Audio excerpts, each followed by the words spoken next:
Ram to all of you. Thank you once again for the organizers for putting this evening together.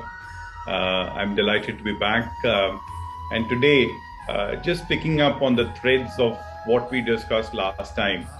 And I think you've just mentioned about how a master takes away a robe after robe. You know, we're wearing many veneers on us. And with his love, he sort of takes it away and makes us blossom. In my understanding, that love is basically inert if it has no action. Love must be accompanied by some action. Okay, so how does this process, in terms of taking away the sheets from you, really helps you? What is that process?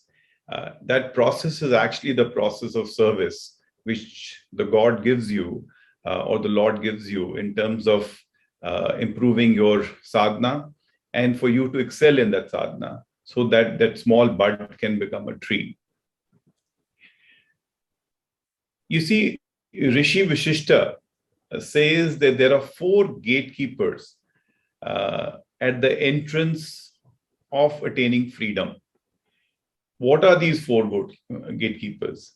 They are Shanti, the quietude of mind; Vichara, which is the spirit of inquiry; Santosha, which means contentment; and finally, Satsanga, which is basically good company. And it says, the Rishi says that the wise seekers must diligently cultivate all 4 of them, but if not all 4 of them, at least one. And I think what we are discussing today in terms of essence of service is the santosha, the contentment that we get when we undertake any service with a lot of love. The essential difference between social service and the concept of service, as per my understanding of Swami's teaching, is that essentially you are the person who's getting served. The person who serves is actually a person served. We are not stepping out of our households to do service to somebody else. So in a way, that is the concept of Swami's teaching of service to us, that you are not don't go with the bhava of doing benevolence on others, because actually in that act of service, you're actually being benevolent to your own self. And that's essentially what his teaching has been. I think there's a very interesting context. You know, many years ago, I read, we all have read Brian Weiss, Dr. Brian Weiss, and his book, Many Lives, Many Masters. I mentioned about this book in our first conversation. You know, at page 181 of that book, there's a very interesting episode which Dr. Brian Weiss writes about visions of Swami in his paranormal state. And I'm actually going to quote from there. In one evening when doctor was meditating, he sort of got the vision. You don't have to follow Sai Baba, but you have to be Sai Baba. You know, it's a very beautiful line at the bottom of page 182. And the doctor says that the meditation didn't end there. And there were certain other messages which were coming. And the following message is very interesting, actually. It says, he is love in action, and you must be love in action. Her task in this life, and because this is it's one about one of her patients, and her task in this life is to manifest loving service. For those of you who would like to read this book, it's at page 181 and 182 of the book. Very, very interesting. The doctor is treating a patient, and this is a message which is coming on an evening once all the staff of the doctor has left, and the doctor is now meditating. And these are the messages coming from Swami to the doc. It's a very, very interesting. So it's love in action, because love is inert without any action. Essentially, that has been that is essentially the teaching of Swami to us on service. If I may add, because of that love in action, it gives us contentment. So you are actually meeting one of the tests that Rishi Vishishta is actually telling us to lead. So that contentment that you get after doing that love in action is something that we must cherish, and we must nurture, and we must make it a part of our life.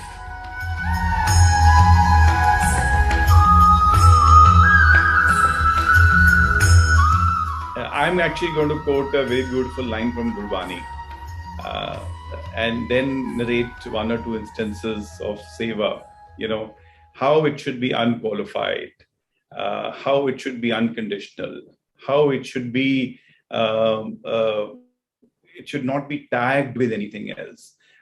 So it says, Satgur ki seva safal hai, Satguru ki seva safal hai, je ko kare chit laye.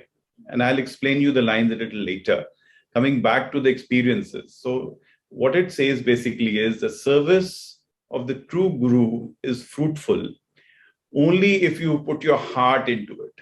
Okay. Just don't do a show off of it. You have to put your heart and soul into that service, and then only the master is happy with your service. Okay. That's very essential. So you have to be unconditional. And mind it, in this journey, as I was saying, he's taking away so many sheets from us. In this journey, there is going to be also times, very, very testing times. And the incident that I'm going to narrate to you is for young people, people who today say that they don't have time. And I'm talking about this probably 16 years ago. I was also then a young lawyer in practice. And having all the demands on my time as a practitioner, and so therefore the narration that I'm going to share with you is something relevant for young people who are in busy jobs. That if you leave and if you love him unconditionally and you leave everything at his lotus feet, how he takes care of all situations that you may confront. So this was, I think, early 2000s. And I'm not going to name the country, but a first world country, a parliament of a first world country, a senior officer from there had approached me for some work. And a very, very important work for them. And if you remember, the Delhi Seva, Prashanti Seva, used to be from the 1st of August to 15th of August each year. I typically, as a state coordinator at that point of time, I used to leave around the 28th of July, a few days ahead of the Seva, to just set up the office and other things. And I remember this email came to me around 24th of July, saying that we want you, you have been recommended, we want you to take up this assignment. This assignment is very urgent. And I quoted them back my dollar rates and said, this is what it's going to cost you. Within a few hours, I would say 10 hours of my email to them, they said, we accept your rates. We are happy with working with you. Please accept this assignment. The only thing is that you must start your work immediately. Now, here is a crisis at hand. I am now, as the head of the contingent, getting ready to go to Prashanti Nilayam for Seva. And on the other hand, is this very, very important. Let me also tell you something else. People who come from the legal community, they would know this, that, we do all kind of cases, okay? But there are some cases in your profession which leave a mark, okay? And which are important part of your journey. They really a highlight of your profession. And this was one such matter.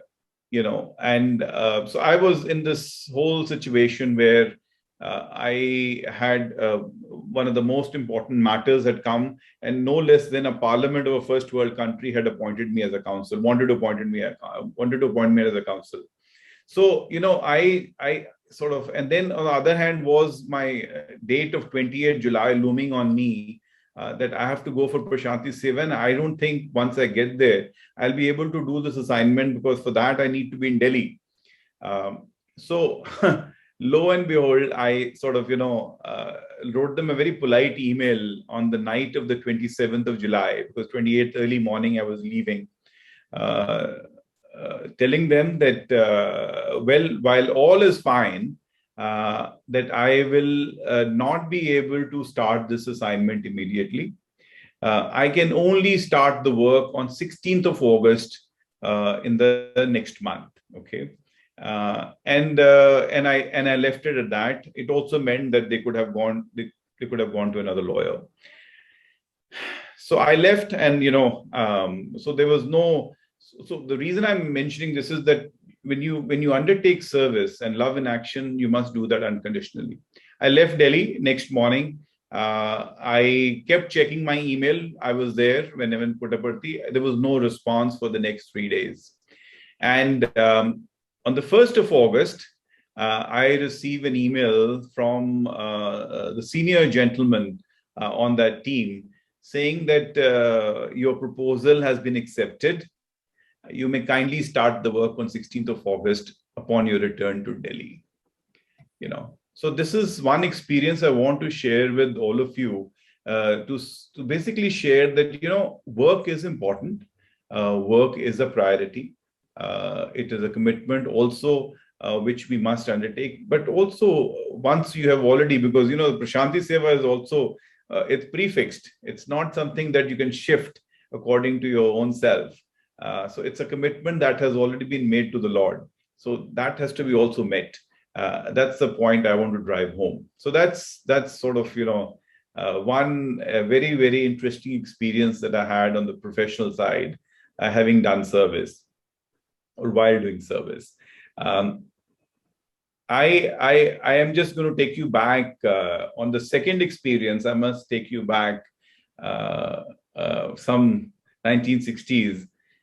You see, a lot of you, I actually read up Howard Moffat's Man of Miracle for this. I think on page 122 of that book is the narration about Rani Balbir Kaur. And she was the mother of Maharani of Jeend. She herself was from royalty of Redgarh state in Patiala. She happened to be my father-in-law's aunt. And I'll tell you the relationship a little later in our conversation. And I only came to know all of this, once I got married, and my father-in-law revealed all this to me. That what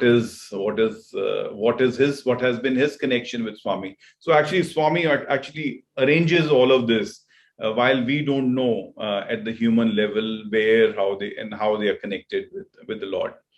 And he had been through his aunt, Rani Balbir Kaur, had been to Prashanti in late 60s, I believe.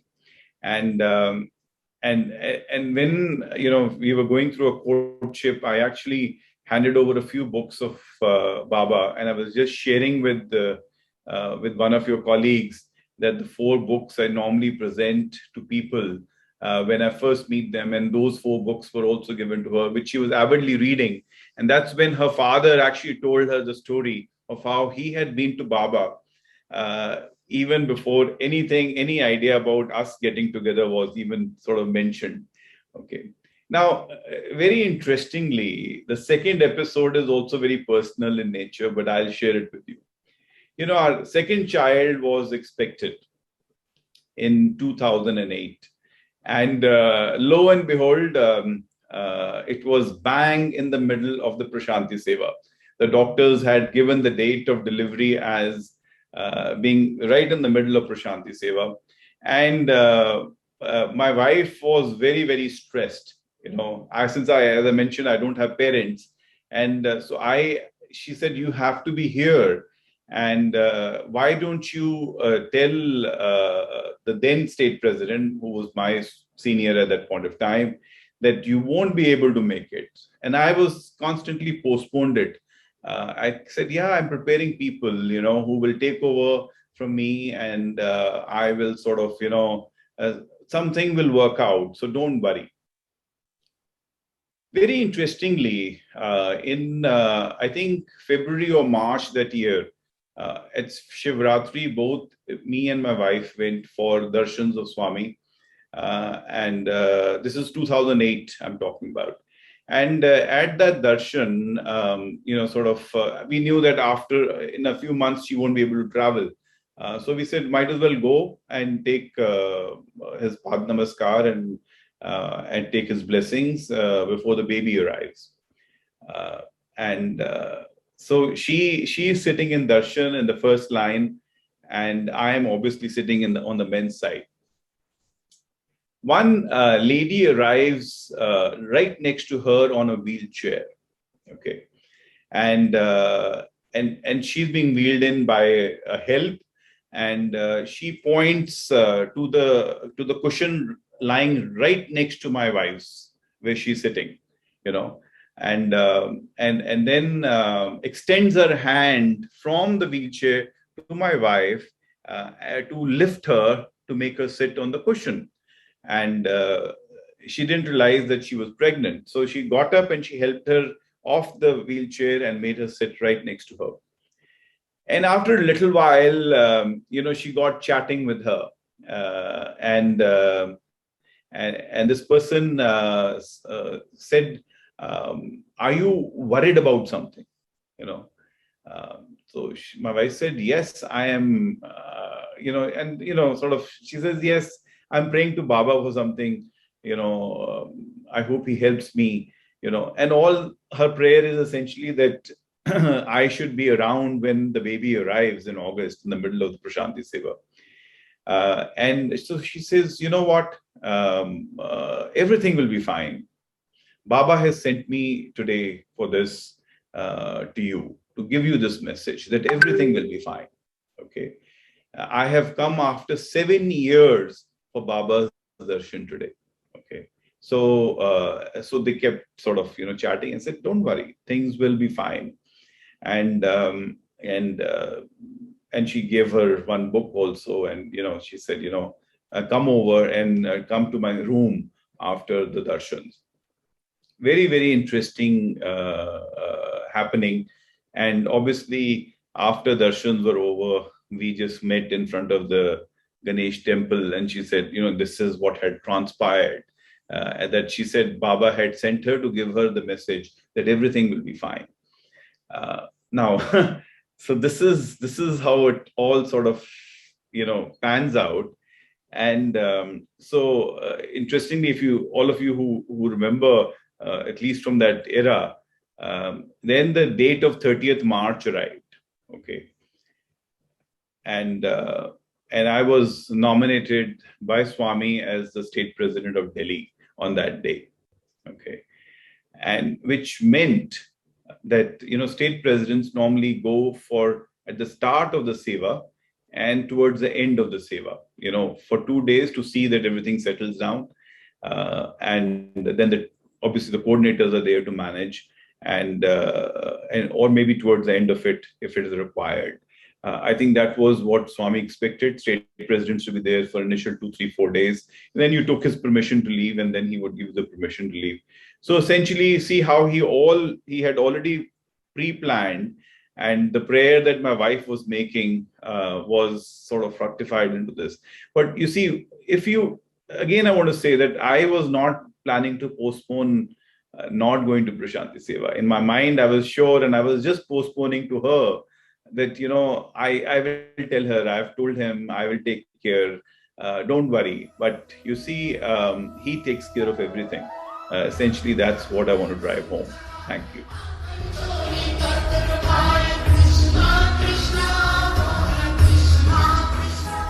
So I'm now going to come back to the lines which I had quoted earlier. Okay. This is what Seva does for you. It says, Satgur ki seva safal hai, ji ko kare chitlaye, man chindaya fal pavana, home vichon jaye. Which basically means that service of the true Guru is fruitful if you put your heart into it. You will attain the most desirable fruit as your ego departs. That's what it means. Sadgur ki seva safal hai, very simple lines. That it's successful and fruitful only when you do it from your heart. Which is the next line. Jo ko kare jit lai. Man chindeya fal. Whatever your heart's desire is, the fruit that you want is only available to you. And what is the greatest fruit that he gives you once you do service? He takes away your ego, your desires. He burns them. So essentially, that's what seva does to you when you do it unconditionally and fully in action. And I think that's very, very important lesson for all of us to learn in this journey of sadhana. As I had mentioned earlier, that when the Guru is taking away all the bad sheets from your body, and your mind is being cleaned. He is essentially doing it through the process of service. He gives you that opportunity, and I think and it's the fastest way for self-cleansing, as I see it. I fundamentally believe in one thing. Love is not what you say. Love is what you do.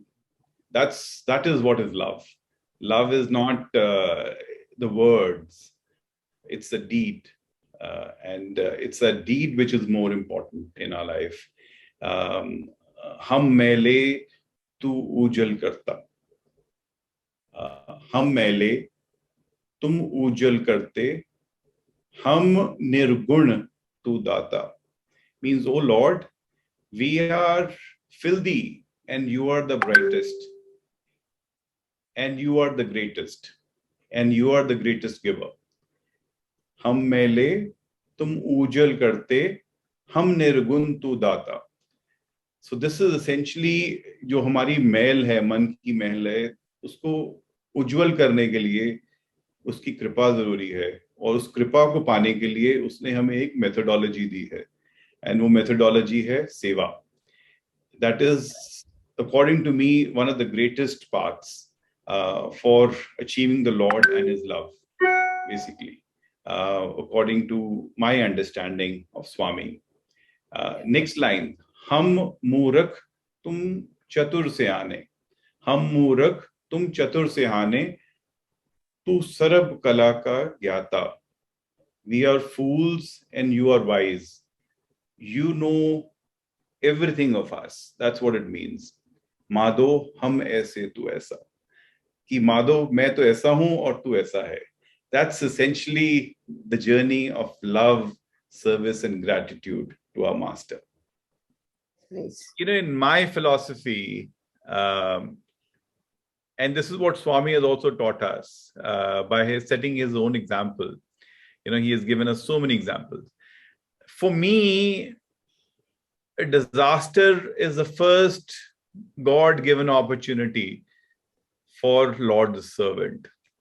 If you don't grab it in the first 24 hours, it's late. So whether it is Leh or Nepal or as recent as the COVID-19 pandemic, when did the lockdown happen? 24th March 2020, the lockdown happened.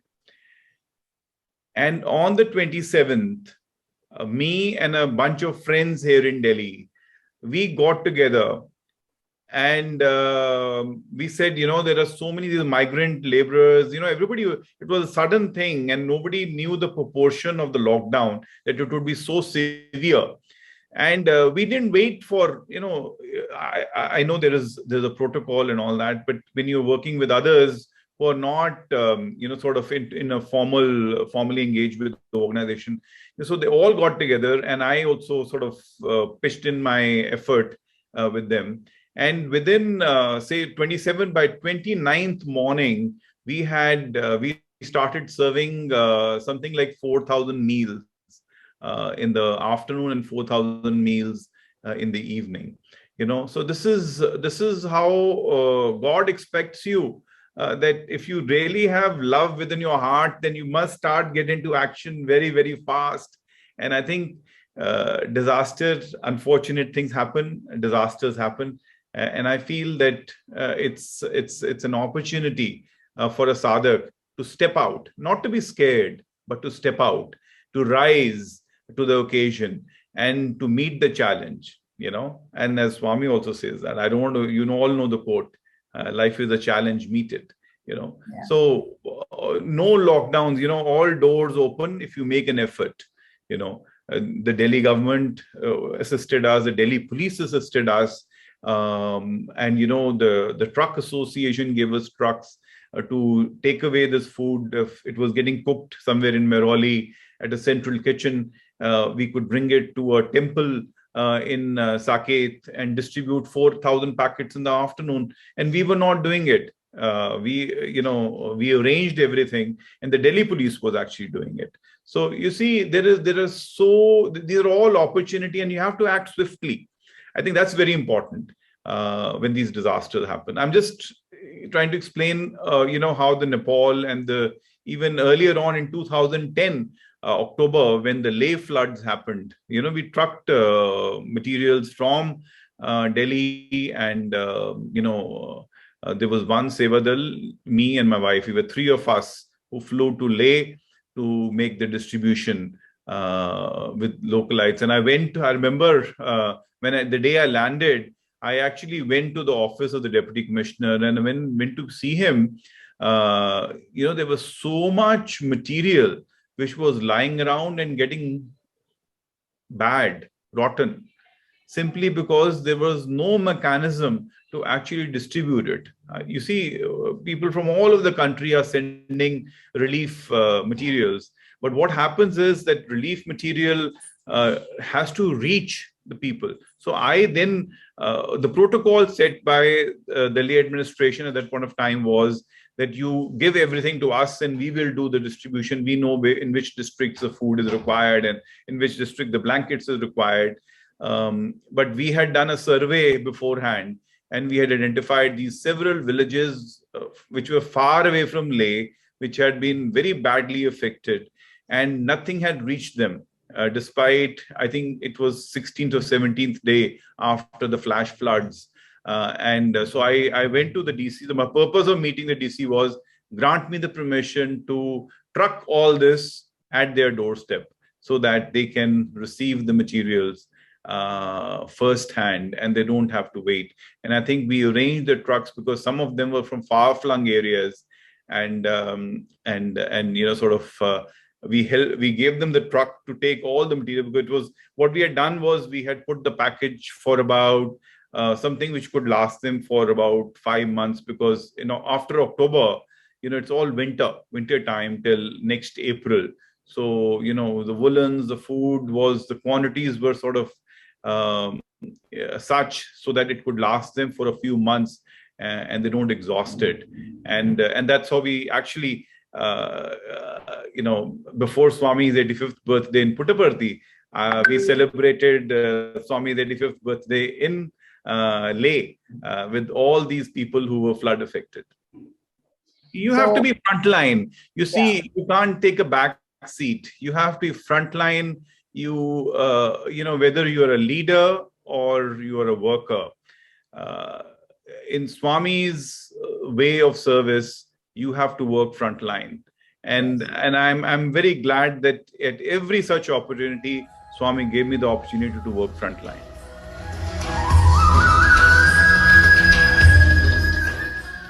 So I think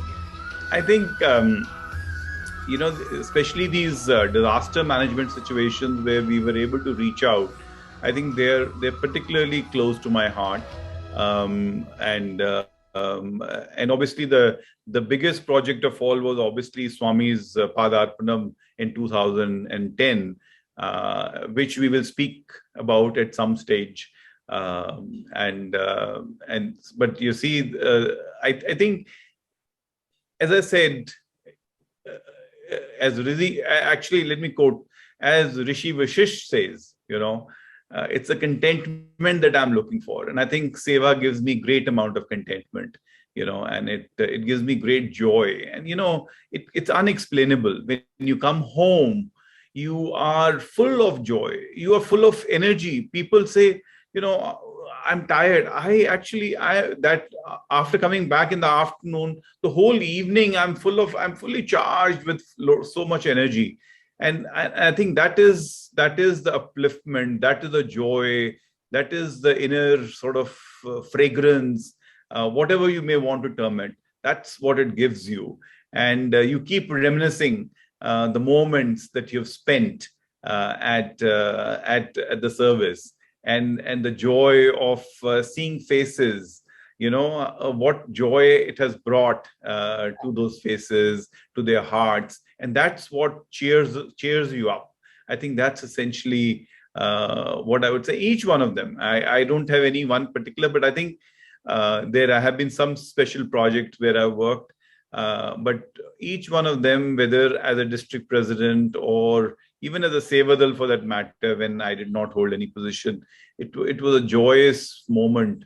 I remember very early on, we used to, when I was just a Sevadal, the Samiti had given me the responsibility of setting up medical camps in Buradi.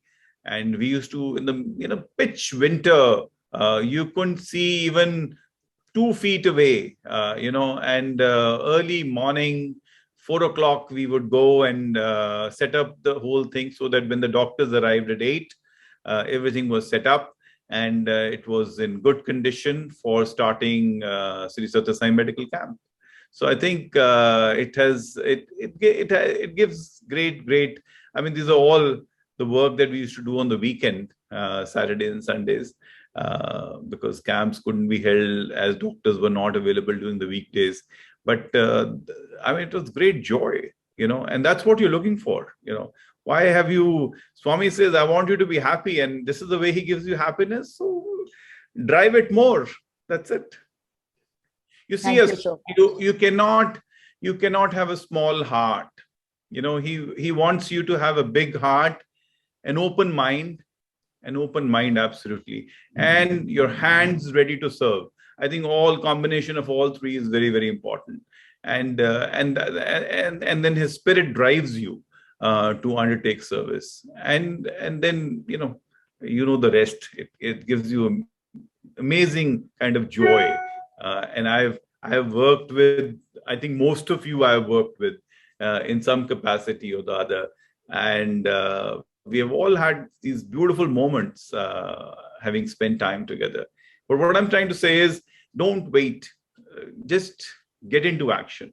Even today, I mean, last couple of months, I have just quietly been doing my service. There's been so many people who are needy, who need help, and they need support because of the current situation. And you don't need to make much fanfare about it. You just go and do it, because at the end of the day, it's the joy that you're looking for.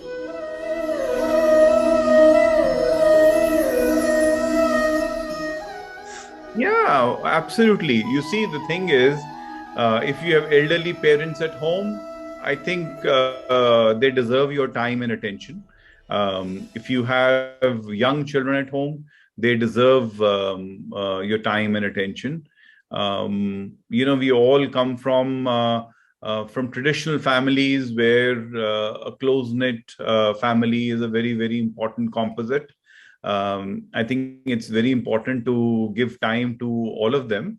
There is, most importantly, nowadays in our households, we have domestic help. Please extend them all the help and cooperation. And I think that's very important, because I think they need your help. They are depending on you, and they're looking at you. You see, and so therefore, I think it's important. If you have a driver, help the driver. If you have a domestic help, a cleaning person coming, I think it's our responsibility. It's our social responsibility, and more so for us who are on the path, on the Sai path. that we make sure that we are somebody who gives them care and a loving care. That's very important.